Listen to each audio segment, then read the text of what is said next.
حمید خان و حمید خان.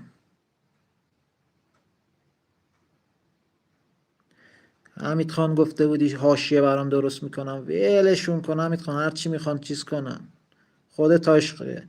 تاج سری نفرمایید حمید خان، شما تاج سر مایید حمید خان عزیز من.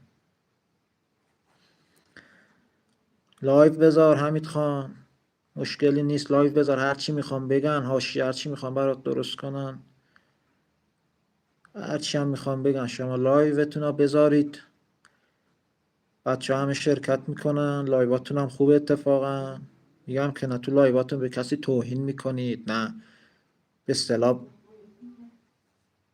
بد با کسی حرف میزنید، همیشه لایواتون خوبه. من هم اومدم واقعا لذت بردم از لایواتون، بچه همه میان با هم دیگه، مشکل نداره لایوتون رو بذارید، هر چی دوست دارن حاشیه درست کنن، بی خیالشون شد.